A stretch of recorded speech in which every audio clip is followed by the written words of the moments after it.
Muito bom dia a todos. É com prazer que nós recebemos vocês em mais essa manhã de domingo gelada, né? Muitos gostariam de estar debaixo dos seus cobertores, mas vieram aqui nos prestigiar como sempre. Ficamos muito contentes. Hoje nós vamos receber aqui uma pessoa muito especial, a Marcela, do Grupo Jesus e Maria, do Jesus e Maria do Itamaraty, que vai falar sobre um tema muito importante: ciência e espiritismo. Esse é suspeito para falar, né? Eu sou suspeito para falar, porque eu gosto bastante, mas ela sabe, eu sei que ela sabe muito bem desenvolver os temas que ela desenvolve, então eu sei que vai ser excelente, né? Antes da gente iniciar, vou chamar a Renata para fazer a nossa oração.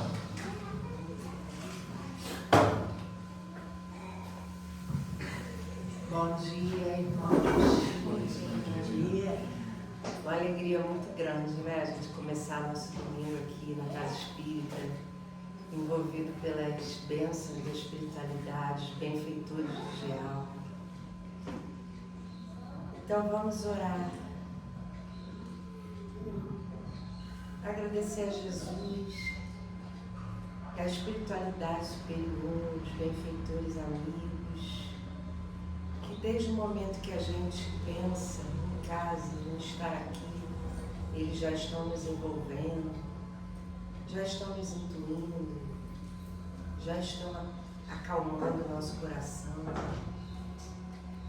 E ao chegar aqui, a gente é envolvido por essa energia de amor, de felicidade, de alegria. Então, elevando o nosso pensamento, toda essa energia benfeitora, vamos pedir para que possamos ficar mais instruídos com o que a nossa irmã Marcela vai nos trazer hoje. Obrigado, Jesus, por essa união, por essa oportunidade de estarmos nesse momento, nessa casa de amor, nessa casa do Cristo. Obrigada, agradecer a nossa irmã, que Jesus a abençoe e que a espiritualidade a envolva em toda essa energia que já nos encontramos envolvidos. Que assim seja.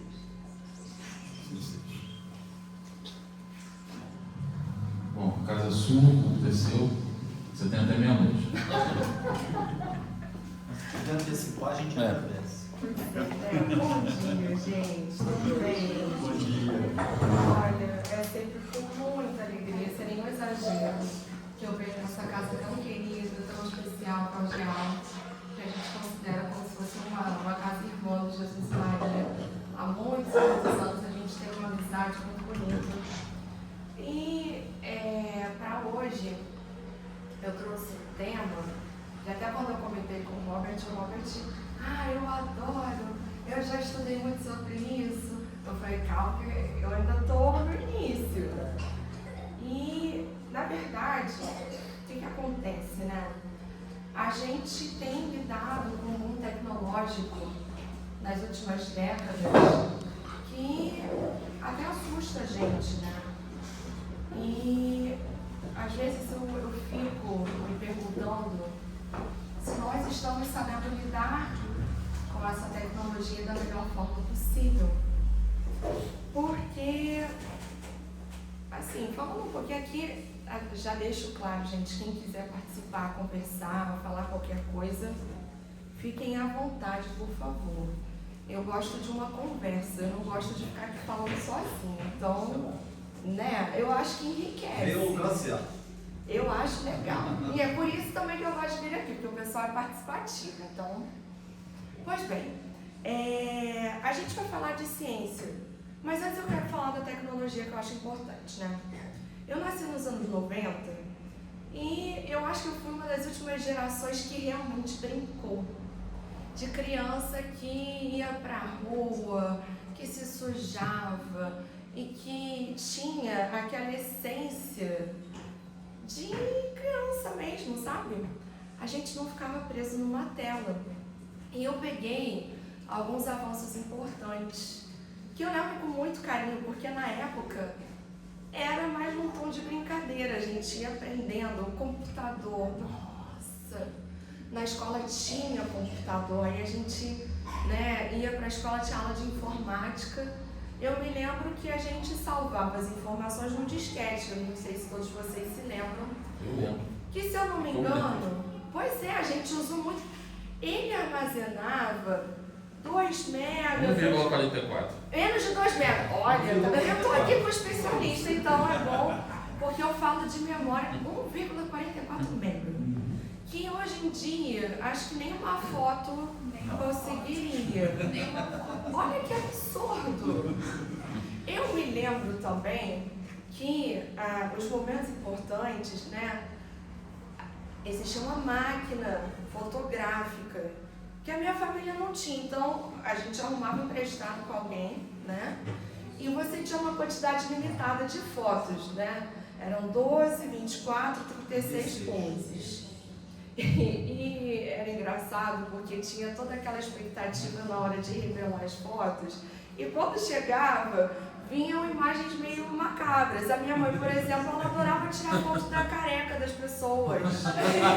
Sabe? Ela é minha mãe, então. Então, eu não sei se é uma característica das mães, mas tem várias. Formatura da Marcela. A Marcela tá lá um ponto pequeno lá e uma cabeça gigante aqui. Era assim. Isso quando não queimava. Que às vezes você perdia uma boa parte das fotos, né? E aí a gente guardava tudo isso num álbum de fotografias e costumava mostrar para as visitas quando chegava na nossa casa, né? Era uma coisa legal porque a gente se recordava de situações engraçadas, a gente ia comentando da família. Pois é, eu me lembro que a gente foi vendo as coisas crescendo. O celular era um tijolo. Aquilo literalmente era uma arma. Se você tacasse na cabeça de alguém, poderia matar. A função do celular era apenas ligação. Aí depois veio o SMS, né? E o jogo da cobrinha, que era super legal pra gente distrair. E a gente não passava muito tempo no celular. Na verdade, era extremamente caro comprar um celular, era caro você manter um celular. Então a gente usava ali, né? Muitas vezes a gente dava uma ligada a cobrar, e aí a mãe sabia que era cobrar, e já ligava pra gente, mas também era caro. Então, só que as coisas foram mudando. E aí veio o smartphone. E hoje em dia todos nós temos um smartphone com capacidade muito maior do que os computadores que a gente usava até pouco tempo atrás. Eu não vou nem falar dos anos 90, porque o computador dos anos 90, eu não sei se vocês passavam por isso, né? Eu lembro que eu tinha um muito velho, na verdade, já nos anos 2000, mas era um computador velho. Gente, às vezes eu precisava fazer um trabalho de escola e o computador não ligava. Ou então, às vezes, eu precisava entrar na internet, que eu não tinha internet, né, a cabo, então eu tinha que esperar meio-dia ou 1h de sábado para poder entrar. E demorava uns 5 minutos para carregar. Sábado às 14 horas. 14? Durante a semana era meia-noite, meia-noite às 6, meia-noite às 6 durante a semana e sábado a partir das 14 horas até segunda às 6 da manhã. Então, fim de semana da festa na internet, né? Pois é, a gente aguardava esse momento. O problema é que, como muita gente acessava, ficava extremamente lento, né? Então, realmente a gente demorava muito tempo. Eu lembro, eu sou dos tempos do Orkut, que era uma rede social, mas era extremamente inocente. Eu lembro com muito carinho de algumas comunidades que até hoje eu seguiria. Eu odeio acordar cedo. Eu odeio. E era foto de garfos. Era uma coisa. E a gente. Eu gosto de lasanha. Tô falando que eu lembrei do garfos. Aí você ia na comunidade do eu gosto de lasanha. Não tinha essa coisa de ataques pessoais, né? Que hoje em dia tem, que a gente se incomoda tanto com a opinião alheia, com o que as pessoas fazem ou deixam de fazer, com o que elas gostam ou deixam de gostar, que a gente precisa ir lá atacar. Não, era cada um na sua, sabe? Eram bons tempos. Pois é, hoje em dia, volto a falar, a gente tem tudo no celular. As nossas máquinas fotográficas vieram para no celular e a gente tira a mesma foto 5 vezes. A mesma foto. O meu celular, 90% é preenchido por fotos das minhas gatas, que, assim, fazem parte, né, são as minhas filhas felinas, né? Então, é muito bonitinho. Tá lá dormindo, a gente já... Ai, que bonitinha. A gente já tirou 1000 vezes aquela foto. Você vai lá e tira. Não tem mais a limitação, né, das poses, então você vai lá e tira. Mas, assim, o que eu quero dizer com tudo isso? É muito legal. Muito legal. A gente aqui conseguiu acompanhar toda essa evolução, né? E a gente curtindo, porque de fato as coisas foram evoluindo de uma forma e caber tudo na palma da nossa mão.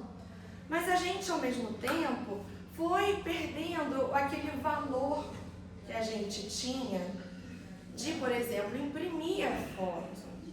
Sabe, poxa, eu não posso tirar tantas fotos, eu tenho que compartilhar com a minha família. Esse rolo aqui de poses tem que servir para a formatura, festa de Natal, dia Ano Novo. E a gente não via na hora o resultado, então a gente também nutria essa expectativa. Meu Deus, será que a foto ficou boa, né? Hoje em dia, a gente vai num show e a gente não assiste. A gente assiste pelo intermediário que é a nossa câmera. Então a gente vai vendo por ali.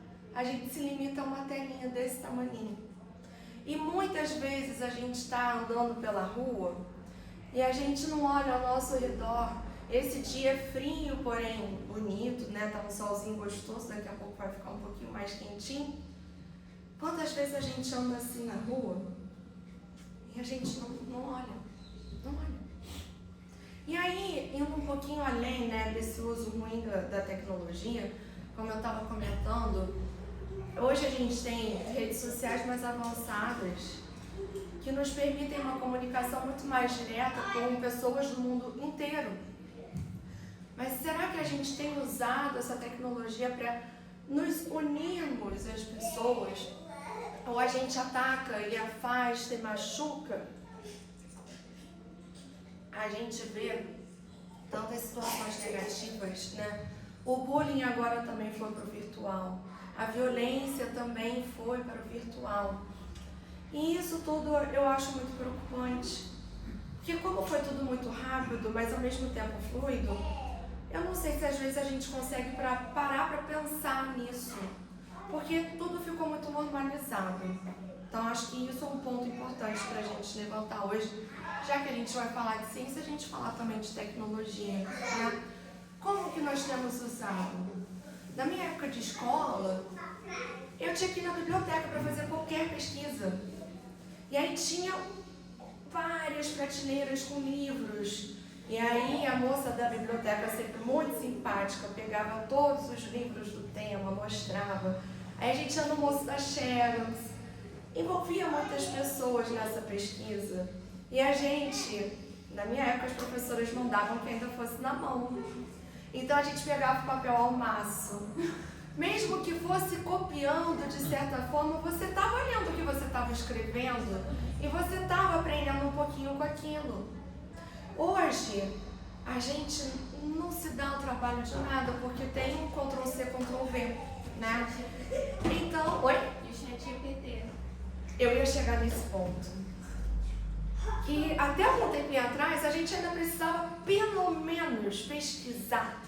A gente tinha algumas páginas, né, no Google e tal, e aí a gente ia juntando, montando ali o texto. Hoje em dia tem inteligência artificial, tem ChatGPT, tem uma série de inteligências artificiais que a gente não está se dando nem ao trabalho de pesquisar. A gente só joga lá, ele dá umas informações e é isso. Nós temos muitos desafios, porque a gente tem acesso a tudo na nossa mão, mas ao mesmo tempo, eu vejo que nós não estamos usando isso da melhor forma possível. Nós estamos nos acomodando, né? E em vez de a gente aprender com isso, a gente está se tornando refém, cada vez mais refém. Então, a gente precisa realmente refletir. Igual aqui, né? Hoje em dia, para as pesquisas, obviamente, a gente vai numa inteligência artificial que ela nos mostra caminhos. Mas eu, com a minha inteligência, com a minha racionalidade, com o poder de decisão, eu vou expandir aquilo e vou dar o caminho que eu quero, a fonte que é mais interessante para eu pesquisar. Gente, isso está nas escolas, está nas faculdades. Imagina a gente fazer um trabalho de conclusão de curso com base só em inteligência artificial. Que tipo de profissional que a gente está formando hoje em dia, né? Então é muito preocupante, eu acho que a gente precisa realmente pensar em tudo isso. Mas esse não é o tema principal. Eu quis trazer porque eu fico realmente preocupada sobre. Mas eu quero falar sobre ciência, porque, afinal de contas, a gente aprende que na doutrina, a doutrina ela está em um tripé, que é óbvio que tem a religião, a filosofia e a ciência. E eu vejo que muitas vezes a gente explora muito o aspecto religioso, né? Algumas vezes nós somos convocados a explorar o aspecto filosófico, que nos faz pensar e refletir, porque afinal de contas, nós somos instigados, orientados a nutrir uma fé raciocinada. Então, a partir do momento em que ela é raciocinada, tudo que eu estou falando, qualquer pessoa fala aqui nesse lugar de fala, precisa ser questionado por cada um de vocês. Precisa, porque eu não sou dona da verdade. Então, eu posso falar uma coisa absurda aqui. Que, é claro, tem a minha responsabilidade, mas que também tem a responsabilidade de cada um de vocês de refletir sobre. Então, a gente está falando um pouquinho da filosofia, mas a ciência, eu vejo muitas vezes, a ciência ela é deixada de lado. A ciência, ela não é tão conversada, pelo menos das palestras que eu vi ao longo da minha vida, poucas vezes eu vi palestras falando sobre ciência. Nosso amigo aqui é um especialista, ele gosta muito, estuda, fala, mas são poucos. Porque, de fato, vamos combinar que às vezes é complicado. Às vezes a gente precisa ter até um conhecimento, ser da área, né, trabalhar com isso, que aí a gente é atraído. Que é o que acaba acontecendo comigo, né, gente? Que eu sou da área de exatas, né? A pessoa é engenheira. Aí, tudo a gente começa a ver ali uma conexão. Poxa, isso faz muito sentido. E aí eu pensei, por que não falar sobre isso? Mas falar de uma forma simples, né? A ideia aqui não é a gente adentrar em nada de uma forma muito radical, mas é a gente falar de uma forma interessante sobre a ciência, né? Então, eu acho o primeiro ponto aqui para a gente conversar hoje é falar sobre a ciência. Como é que a ciência ela se constitui? Como é que a gente consegue pesquisar, encontrar coisas novas, né? Como é que a gente consegue dizer que realmente uma pesquisa científica ela tem como ser comprovada, como que aquilo é validado? Porque a ciência, lá no século 17, 18, né? Ela começou a se basear no método científico. Eu gosto muito de história, então só falando um pouquinho, né? Antes disso, a igreja, ela exercia poder. E uma das coisas que a igreja fazia era unir todo o conhecimento apenas para o clero. Então, a população em geral ela não tinha acesso à ciência.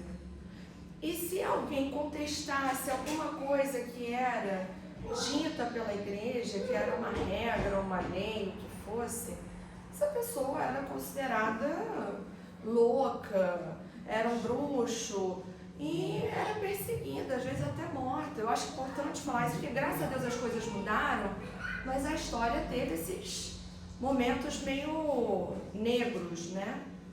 Então, se teve ali uma mudança muito grande. A igreja deixou de ter esse protagonismo, algumas revoluções aconteceram. E a ciência ela começou a ser difundida para as pessoas também tinham acesso à pesquisa científica, elas poderiam ser cientistas, não só o clero. E aí elas começaram a se basear no método científico. O que é o método científico? Primeiro, você começa a observar fatos. E aí tem algo que te chama a atenção. E você fala, caramba, eu preciso pesquisar isso. Aí a gente começa a formular uma hipótese. Vamos pensar aqui uma coisa boba, muito boba. A gente começa a observar ratos, uma infestação de ratos. Aí a gente pensa, poxa, o que será que está acontecendo? Por que será que esses ratos estão vindo aqui para minha casa? Aí a gente começa a formular a hipótese, poxa, será que é porque eu não limpei minha casa direito? Aí a gente começa a fazer testes e experimentações. Eu vou começar a limpar a minha casa para ver se vai diminuir, né? De repente vai deixar de ter ratos. De repente eu vou limpar só um cômodo da casa, então eu vou deixar um cômodo da casa sujo para ver se a gente vai ter uma diferença, de repente se vai diminuir o número de ratos na casa e vai manter só uma quantidade maior ali, sabe? Aí eu começo a analisar os resultados. Não, de fato, olha, eu tô vendo aqui, eu contei, tem mais rato indo no meu cômodo sujo do que no restante dos cômodos. Eu começo a ver também se isso pode ser reproduzido em outros lugares. Então eu começo a ver na casa da minha mãe, dos meus vizinhos, eu começo a ver se eles limpando melhor a casa, se os ratos vão deixar de frequentar a casa deles. E aí no fim você ou valida a sua hipótese ou você refuta. Não, olha, chegamos à conclusão que a melhor limpeza das casas reduz a quantidade de ratos que frequentam as casas. Eu sei que foi uma coisa muito boba, gente, foi o que veio aqui na cabeça, mas só para vocês entenderem, né? A gente fala de uma época que as coisas realmente eram muito simples, mas isso foi evoluindo ao longo do tempo e várias coisas interessantes aconteceram ao longo de todo esse período. E por que eu falei isso? Porque a gente fala de Kardec, e Kardec, ele era um professor, mas ele também era um pesquisador. E ele trouxe o método científico, ele adaptou, obviamente, para a decodificação da doutrina. O Kardec, ele não tinha nenhuma crença, ele não acreditava em espíritos. Na verdade, ele era um cara muito cético. Só que ele viveu numa França em que fenômenos começaram a acontecer. Então, o que a gente começou a ter? Espetáculos com as mesas girantes. Imagina, você está andando pelas ruas de Paris, 1800 e alguma coisa, e aí de repente você vê aqueles cartazes, né? Te chamando, te convidando. Olha, gente, hoje à noite nós teremos um belo espetáculo, as mesas girantes. Todo mundo ia, porque era novidade, era... Só que ele foi, como qualquer outra pessoa, e ele falou, tem alguma coisa estranha nisso. Não faz o menor sentido. Eu acho que eu vou precisar investigar um pouco melhor isso, né? Aí ele começou a ver se tinha alguma coisa que prendia aquelas mesas, algum tipo de mecanismo que fazia elas se movimentarem. Falou, não tem. Tem alguma coisa aqui por trás disso, eu preciso descobrir o que é. E aí ele foi seguindo as investigações. Ele foi percebendo que existia uma forma de se comunicar. Então existia algo ou alguém por trás daquilo com quem você podia se comunicar. E aí, ao longo disso, ele foi também conhecendo pessoas, conhecendo médiuns, foi fluindo. E aí, ele entendeu que por trás de tudo aquilo, quem queria se comunicar e trazer uma mensagem a nós eram os espíritos. Então, veja bem, eu vou aqui fazer, eu trouxe um quadro comparativo para a gente poder aqui entender, né, as semelhanças entre o método científico e o método que o Kardec usou para decodificar a doutrina. Então, qual é o objetivo do método científico? É compreender as leis da natureza com base em observações e experimentos. Você observar ao seu redor e tentar compreender as leis que regem o nosso mundo. O Kardec buscou investigar a existência e as leis do mundo espiritual e a sua interação com o mundo material. O que vamos combinar que é muito mais difícil, né, gente? Porque tudo que é palpável, que é visível, é muito mais fácil para a gente conseguir observar, entender, para a gente conseguir explicar para as pessoas, né? Qual a base principal do método científico? É a observação empírica, com hipóteses testáveis, experimentação, reprodutibilidade. E com Kardec, né? A observação de fenômenos mediúnicos, a comparação de comunicações espirituais. Kardec enviou cartas para médiuns espalhados. Eu não sei, talvez vocês saibam se foi assim por outras partes do mundo, se foi só pela Europa, mas eu já fico pensando, gente, olha que loucura, que hoje em dia a gente tem no celular como falar com qualquer pessoa em qualquer canto desse mundo. Na época era carta. Mas Kardec ele enviou a mesma pergunta para alguns médiuns em diferentes partes do mundo. Ele tinha que aguardar o tempo dessa carta chegar até o médium. Depois, o tempo dela voltar. E, obviamente, que isso não aconteceu ao mesmo tempo. Então, ele enviava diferentes perguntas para diferentes médiuns. Então, tinha que aguardar e depois organizar. Olha, essa carta aqui chegou, ela está falando de tal pergunta. Deixa eu ver qual outra aqui que está falando da mesma pergunta. Ele fez tudo isso num tempo muito rápido e trouxe o nosso primeiro livro, que é o Livro dos Espíritos. Pouquíssimo tempo. E depois ele ampliou. Ele não estava satisfeito. Tinha 600 e poucas perguntas, ele ampliou para 1000 e pouquinho. É de admirar. Se fosse hoje em dia, com toda a tecnologia que ele tem, eu não sei o que ele seria capaz de fazer, porque impressionante. Enfim, seguindo aqui, né? A gente comentou aqui da fonte de dados, né? Enquanto a gente tem na ciência experimentos controlados, dados mensuráveis, instrumentos científicos, e é tudo realmente muito controlado, gente, porque eu já tive a oportunidade por um tempo de fazer alguns experimentos científicos. É temperatura controlada, é pressão controlada. Dependendo do ensaio que você faz, o tempo faz toda a diferença, então você tem que cronometrar. Por quê? Porque a mudança de temperatura faz mudar a umidade, faz mudar tudo. Então, é muito criterioso. Muito. Enquanto isso, o Kardec, a fonte de dados eram os médiuns.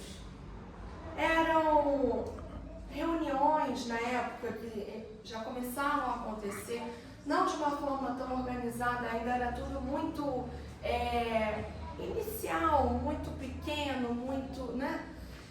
Era isso que ele tinha de dado, porque não se tinha ainda muita informação, né? Qual o critério de validação? Na ciência, os resultados que sejam iguais, replicáveis em lugares diferentes, por cientistas diferentes, para que você consiga comprovar que aquilo de fato acontece. E por Kardec, a concordância entre as comunicações, por médiuns diferentes, em lugares diferentes, porque foi isso que ele observou. Olha que incrível, você manda a mesma pergunta para um médium que está no leste europeu, e um médium que estava na França, e um médium que estava nos Estados Unidos, e você recebia a mesma resposta. Incrível, né? E eu acredito que para ele, como pesquisador, isso deve ter realmente feito ele... Tanto é que ele sofreu uma perseguição horrível naquela época. Mas ele tinha tanta certeza do que ele estava fazendo, que ele foi forte o suficiente, ele, o apoio da esposa dele. Não, isso é real. Isso é real. E é graças a tudo isso que a gente está aqui, né? Bom, uma questão, né, que algumas pessoas acham controversas, que a gente pode conversar um pouquinho aqui, é em relação à reprodutibilidade, que a gente estava conversando, né? Isso é essencial para a ciência. O experimento precisa ser replicado em qualquer lugar por qualquer pesquisador. E o método usado pelo Kardec foram pessoas. Tudo bem que eram médiuns, e nós aqui sabemos que não é a pessoa que fala, mas sim um médium. Então, esses médiuns guiados pela espiritualidade, que tinham esse propósito de trazer para a gente a mensagem do espiritismo, trouxeram isso para a gente. Então, por isso que as respostas eram iguais. E, obviamente, ele também tinha um senso crítico de filtrar. Mas muitas pessoas já falam que não, a gente não pode validar isso como um método científico, porque pessoas, isso é uma variável muito subjetiva. Como é que a gente vai ter o controle sobre pessoas, já que cada um tem uma opinião, já que cada um tem uma forma de agir? Mas é porque não são as pessoas, são os espíritos. Os médiuns são apenas a forma com que essa mensagem chega até nós, né? O mediador, como o próprio nome já sugere, né? E uma outra questão é a neutralidade. É a mesma questão aqui, né? Só muda, mas é a mesma questão que é abordada pelos céticos. Será que as pessoas conseguem ser neutras o suficiente? Mas ao mesmo tempo, será que nós não estamos falando de médiuns com um objetivo comum? Então, eu acho importante a gente parar para pensar nisso. Na minha visão, foi aplicado sim um método científico.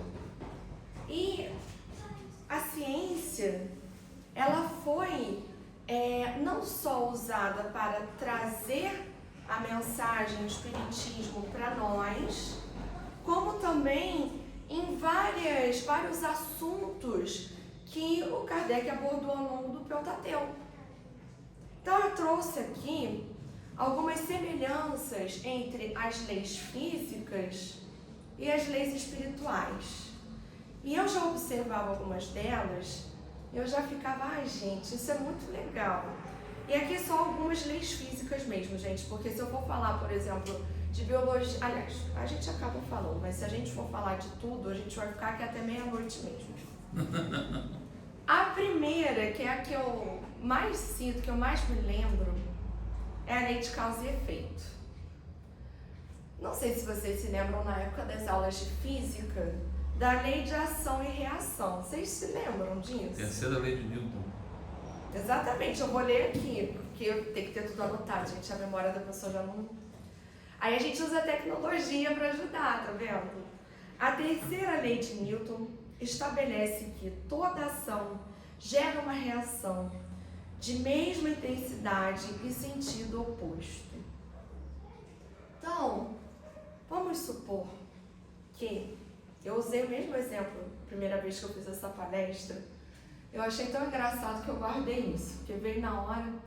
Vamos supor que o nosso carro, quebre. mas quebrou no meio da rua. E eu preciso dar um jeito de empurrar o carro para o acostamento, para o cantinho, para a calçada, para o que for. Então a gente vai, né? A gente deixa o carro, né, sem freio de mão e a gente vai empurrar o carro. O carro, consequentemente, depois vai fazer um esforço absurdo, porque eu não sou a pessoa mais forte do mundo, o carro vai andar.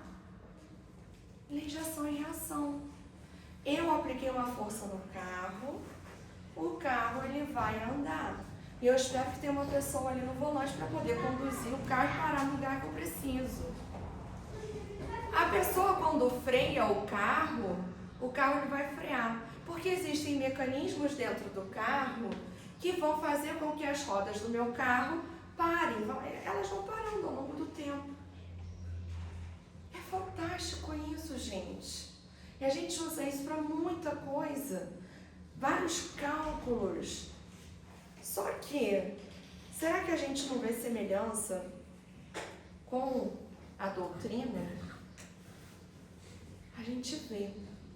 Porque na doutrina, no espiritismo, né, cada ação, pensamento, palavra que a gente profere gera consequências que são correspondentes, são proporcionais, né? Tanto no plano material quanto no plano espiritual. Então, olha que coisa incrível. É a justiça divina. Tudo que a gente planta, a gente colhe. Se eu plantar o bem, eu vou colher o bem. Se eu plantar o caos, eu vou colher o caos. Ah, mas eu vejo pessoas fazendo o mal, né? E nada acontece. Talvez aconteça, a gente não veja, ou talvez essa pessoa vai ficar com as consequências numa outra vida, mas a justiça divina, ela não falha, ela é uma lei que rege a todos nós, independentemente de cor, de gênero, de qualquer coisa. Qualquer coisa. Poder aquisitivo, poder no sentido mesmo de leis, né, de quem rege a sociedade. Seguindo aqui, a gente tem a lei de conservação de energia, que na física fala o seguinte, a primeira lei de termodinâmica, né? A energia não se cria nem se destrói, apenas se transforma. Similarmente, a matéria também se conserva em transformações químicas. Vamos voltar ao exemplo do carro? Estou eu empurrando, fazendo uma força absurda. Então, primeiro eu faço uma força que vai fazer com que aquele carro comece a se movimentar, que a gente fala que ele vai sair da inércia. Então, fiz uma força absurda.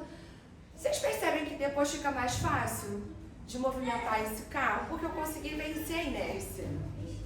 Só que, nessa lógica, o carro ele ia continuar infinitamente se não tivesse ninguém para frear o carro. Mas não é isso que acontece. O que acontece é que ao longo do tempo, de pouco tempo, esse carro ele vai parar. Se eu não aplicar uma força muito grande, mesmo que não tenha ninguém para frear. Por quê? Porque essa força que eu apliquei, uma parte dela eu vou perder no atrito.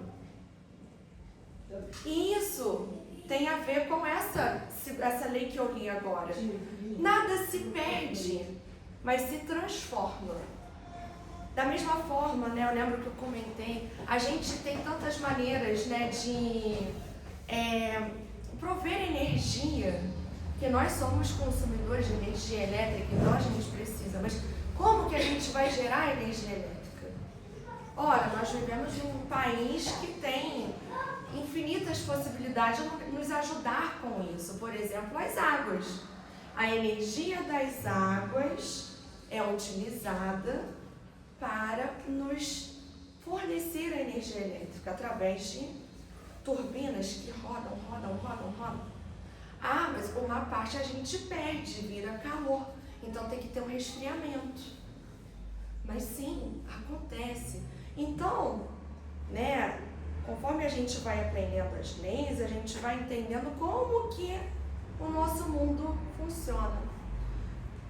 Mas e no espiritismo? O que tem tudo a ver com isso, tá? A imortalidade do espírito, a reencarnação, nada se perde. E aí a gente poderia falar de várias coisas, né? Isso daqui, o nosso corpo, que é matéria, vira pó. Todos nós. Então, a gente se achar melhor ou pior do que os outros, né? Não leva a lugar nenhum, porque nós somos matéria, nós surgimos da mesma essência e o destino final desse corpo é isso. Mas do meu espírito, o meu espírito é imortal. As coisas, os conhecimentos que eu adquiro ao longo da minha jornada aqui na Terra, eu não perco tudo que eu aprendo, as minhas vivências como pessoa, os meus erros e acertos, enfim. A gente não perde. Tudo isso fica, mas se transforma. Não fica nesse formato aqui, a gente não aparece dessa forma, mas fica armazenado. Com a gente segue. E nas próximas reencarnações, eu vou voltar trazendo toda essa experiência comigo. Gente, é tão fácil, né, a gente pensar. A gente hoje em dia, com acesso à internet, a gente vê tantos vídeos de crianças que já desde pequenas tocam piano, tocam violão, qualquer instrumento de uma forma, como se fossem profissionais, como se já tivessem décadas de experiência. De onde vem isso? Vem de outras vidas, de outras vivências, aprendizados que seguiram com essa pessoa, né? Uma outra lei de vibração e energia. A física, e aí a gente fala aqui, física especialmente a quântica, que não é minha especialidade, mas que transformou o cenário da física, principalmente no século passado, né? O universo é composto de energia que vibra em diferentes frequências. A mecânica quântica lida com a natureza ondulatória da matéria e as interações energéticas em nível subatômico. E no espiritismo? Só antes de falar do espiritismo, já que eu estou falando de todas, né? A gente até aprende, antes de falar de mecânica quântica, né? De física quântica, a gente aprende, tem uma parte da física que eu não sei se vocês vão lembrar também da época da escola, de fluidos, ondas e calor. E aí a gente começa a aprender as ondas, a calcular. Por quê? Porque a nossa voz, para chegar até outra pessoa, ela flui nesse meio através de ondas. Então, a gente começa a estudar uma série de formas com que as comunicações elas acontecem. Então, a gente fala de transmissões de rádio, de outros meios de comunicação. A gente começa a ver que tem vários tipos de onda, de tamanhos diferentes. Isso é usado desde o micro-ondas que a gente aquece a nossa comida, até tratamentos de saúde, né? Por conta das diferentes frequências. E no espiritismo, quando a gente fala de vibração, a gente fala de energia, a gente fala, né, que o nosso estado de espírito, ele acaba influenciando aqueles que estão ao nosso redor. A gente fala não só daqueles que estão ao nosso redor fisicamente, mas também dos espíritos que a gente acaba atraindo. Então, quando nós temos pensamentos positivos, a gente atrai companhias físicas e espirituais da mesma frequência. Quando a gente fala de um passe, que às vezes a gente está num dia meio ruim, meio chateado, meio irritado, e a gente recebe um passe e que transforma completamente o nosso dia, porque a gente fica mais leve. Então, olha que coisa incrível, como a gente consegue, né, fazer essa ligação. Deixa eu seguir aqui. Gente, o tempo está passando muito rápido. Eu trouxe, para a gente conversar também rapidamente, algumas evidências espíritas sobre um olhar científico, porque a gente já começa a ver a curiosidade da ciência, de alguns cientistas, em relação à doutrina espírita. Não exatamente a doutrina espírita, mas a existência de espíritos, ou de algo além daquilo que a gente consegue ver. Porque sempre teve uma rixa entre a espiritualidade e a ciência. Muitos cientistas são céticos, não acreditam na existência de algo maior. Muitos, pelo contrário, justamente quando começam a mergulhar nesse mundo, eles começam a perceber que é tudo tão perfeito, tudo se encaixa de uma forma tão harmoniosa, que precisa ter algo que seja superior a todos nós e a tudo isso e que consiga regir, que nós chamamos de Deus. E de fato, se a gente for observar, o nosso próprio corpo, a nossa máquina é tão perfeita, como é que pode, né? Ou então se a gente começa a observar a natureza, os planetas, é tudo muito perfeito, né? Bom, então, trouxe alguns exemplos, vou comentar aqui. Primeiro, eu peguei aqui um livro, eu não li esse livro, não sei se você leu, de repente Robert leu, se lê, pode falar um pouquinho sobre. É um livro chamado 20 Casos Sugestivos de Reencarnação. Isso aí. Já li nos anos 90 isso aí, mas muito interessante. Pois é. Esse psiquiatra chamado Ian Stevenson, ele estudou por 40 anos mais de 2.500 casos de crianças que lembravam de vidas passadas. E os relatos dessas crianças possuíam riqueza de detalhes, né? Muitos desses casos foram verificados com fatos históricos, com fatos familiares muito precisos que não tinha como essa criança, de outra família, não conhecia ninguém, não tinha como essa criança saber, né? Então, esse psiquiatra, né, ele fez a verificação, verificou nomes, marcas de nascença. E eu não sei, eu já vi na internet histórias desse tipo, né, de crianças que tinham essa capacidade de contar com detalhes sobre a vida passada, o que elas faziam, como elas morreram. Eu vi um caso, uma criança contando, era um menininho, falando que ele tinha sido, eu não sei se era da Marinha ou da Aeronáutica Americana, e ele contando com detalhes. E aí os pais foram averigou o nome e chegou realmente aquela família e descobriu que existiu realmente aquela pessoa que foi para a guerra, que morreu daquela forma. Então esse psiquiatra, ele estudou 2.500 casos e publicou esse livro. Impressionante, né? Outra questão são as experiências de quase morte.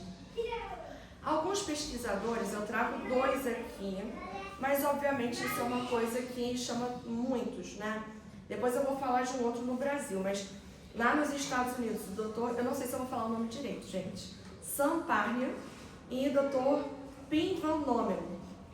Eu sei, parece que eles eram cardiologistas. E aí eles pesquisaram e acompanharam pessoas que estiveram clinicamente mortas por alguns minutos ou até por um tempo maior.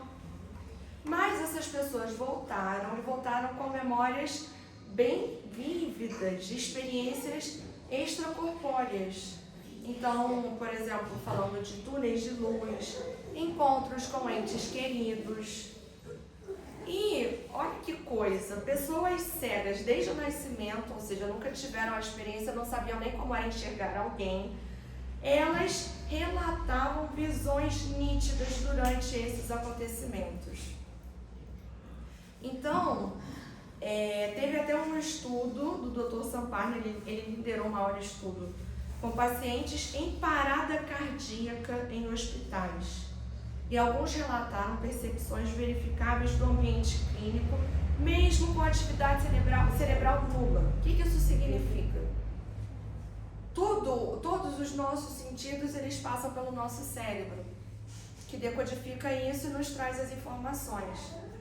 Se o nosso cérebro não está funcionando, significa que nós não somos capazes de ter nenhuma percepção sensorial. Só que essas pessoas, o cérebro não estava funcionando, mas elas tiveram essas percepções e trouxeram isso. O que significa que existe algo além deste corpo.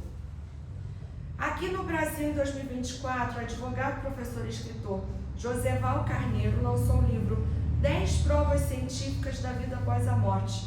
Apresenta uma análise, integra relatos de experiências de quase morte e pesquisas científicas para abordar a possibilidade da continuidade da vida após a morte. E eu acredito que tenha muitos outros livros, Robert, que trazem esse tipo de experiência super interessante. Tem filme também, bem legal. Outra questão interessante, estou tendo que correr um pouquinho, gente, a gente só tem mais 5 minutinhos. Estudos de mediunidade realizados aqui no Brasil. Eles colocaram, 2 pesquisadores, o Alexander Moreira Almeida e o Júlio Pérez. Eles colocaram médiums de renome em um aparelho, um exame, acho que é um aparelho, chamado ressonância magnética funcional. Eles descobriram que enquanto esses médiums psicografavam, havia uma redução da taxa da atividade cerebral nas atividades da linguagem e do planejamento, apesar dos textos complexos que eles escreviam. Ou seja, se nós estamos lendo, se nós estamos escrevendo, se nós estamos nos comunicando, existem áreas do cérebro que são mais ativadas, que são mais utilizadas para esse propósito. Em compensação, o que o equipamento registrava era o contrário. Olha que coisa interessante, Por fim, eu achei isso muito legal também. O mesmo pesquisador brasileiro, o Alexander Moreira Almeida, unido a um outro pesquisador, o Wagner Gattais, eles analisaram o exoma completo, nosso exoma completo, que é o conjunto de todas as regiões codificadoras de proteína do genoma humano. Então tem a ver com o nosso DNA, simplificadamente, Eles fizeram essa análise de aproximadamente 60 médiums também, bem conhecidos, e os seus irmãos, que não tinham essa mediunidade tão apurada. Eles identificaram 33 genes exclusivamente presentes nos médiums. E a reportagem também fala de um estudo sobre as cartas psicografadas do Chico. Tem livros sobre isso, então a gente sabe que são cartas cheias de detalhes, Sempre tem alguma coisa ali, alguma informação que não tem como o Chico saber, não tinha como o Chico saber. Ainda mais numa época que não se tinha rede social, gente. Não tinha como o Chico ou qualquer pessoa da equipe do Chico pesquisar algo sobre a pessoa que estava recebendo a carta, Então essas pesquisas mostraram altas taxas de acerto nas informações que o Chico colocava naquelas cartas. Então, gente, é super interessante todo esse tipo de pesquisa. Continuando aqui, a relação entre fé e ciência, que hoje em dia já existem pesquisas que mostram a eficácia da oração, que a gente tanto fala nas palestras, só que de fato eles começaram a fazer pesquisas científicas para mostrar que a oração, ela de fato atingia a pessoa a quem essa oração estava sendo destinada. Mesmo quando essa pessoa estava distante, eu nem sabia que estava recebendo aquela oração. A pessoa, ela mostrava uma melhora significativa no seu quadro clínico. A fé, que muitas muitas vezes é aquilo que nos salva. De fato, também existem pesquisas, e até aqui no Brasil, deixa eu pegar o nome certinho, aqui no Conselho Federal de Medicina, houve a criação do Conselho de Saúde e Espiritualidade, justamente para seguir pesquisando e aquilo que for descoberto que seja integrado às práticas de medicina para auxiliar nos tratamentos das pessoas com diferentes problemas de saúde.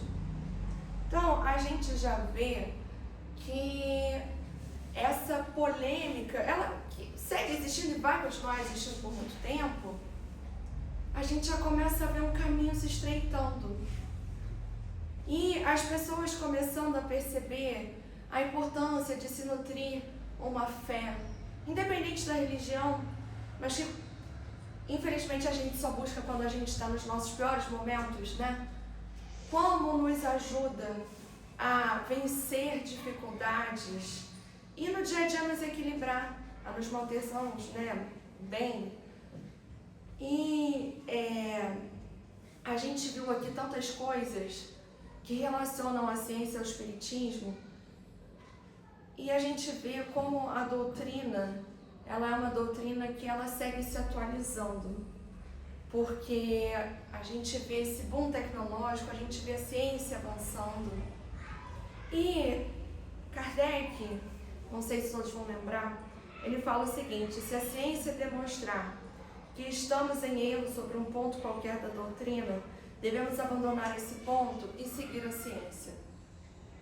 No momento em que a ciência vem sendo tão questionada, né, a gente fala de tratamentos, a gente fala de vacinas, e o questionamento sempre é válido, porque nós somos seres racionais, então da mesma forma que a fé deve ser raciocinada, tudo aquilo que a gente vê também deve ser questionado, mas de uma forma lógica, como a ciência nos pede.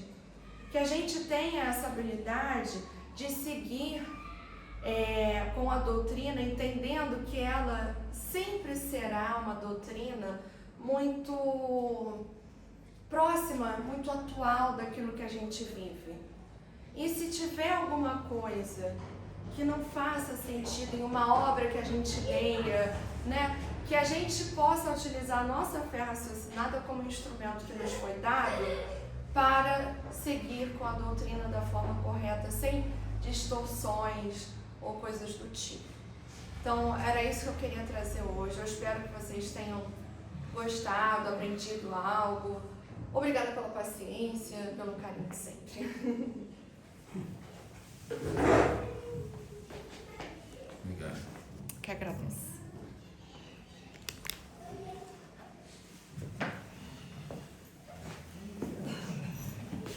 Bom, eu sou suspeito para falar, né, como ela disse. É um tema assim que eu gosto muito, e ela abordou assim vários temas que eu gosto, né? Abordou tecnologia, abordou história também, que é uma coisa que eu sou apaixonado, abordou ciência, né? E tem gente que fala assim: palestra pública não pode, só tem que ter coisa moral, só tem que ter coisa religiosa, que a pessoa está lá, precisa do conforto, e isso daí é para ficar para coisa de estudo. Eu discordo totalmente disso, porque a doutrina espírita é um tripé, e como tripé, as três partes, a ciência, a filosofia e a religião, elas estão totalmente interligadas. Então você pode perfeitamente falar de ciência e fazer a devida ponte com a moral, porque, por exemplo, a ciência pode explicar como funciona o mecanismo da dor, e aí pode evitar que vai ajudar você a evitar aquela dor, diminuir aquela dor. Então, você sabendo fazer a ponte, você fazendo saber a união, eu acho extremamente válido. E hoje aqui a Marcela fez isso, tá? Foi muito legal, foi muito, assim, foi bastante, como é que eu posso dizer, que a gente pôde aprender bastante coisa com isso. Então, assim, estou agradecido, obrigado por ter vindo, obrigado por ter aceito o convite. Então agora vamos dar início, dar sequência, né, à nossa reunião. Teremos o passo logo em seguida e vamos à nossa oração final. Peço que todos elevem seus pensamentos à espiritualidade superior Pai Celestial, Jesus Cristo, Maria, nossa Mãe Santíssima, e toda a espiritualidade superior aqui presente, sintamos-nos abraçados, que todo esse amor da espiritualidade possa tocar nos nossos corações, possa nos envolver cada vez mais nessa atmosfera de harmonia, de paz. Te pedimos por todas as pessoas aqui presentes, encarnadas e desencarnadas, e também por aquelas que não puderam estar aqui. Muito obrigado pela oportunidade de aprendizado, de conhecer um pouco mais dessa doutrina maravilhosa que nos foi enviada para nos consolar, principalmente. Que essa paz e essa harmonia possam ser irradiadas daqui como um ponto de luz a iluminar todo o planeta. Que possamos sair daqui melhores do que entramos e que nosso dia seja, e nossa semana que está se iniciando, seja maravilhosa. Que assim seja.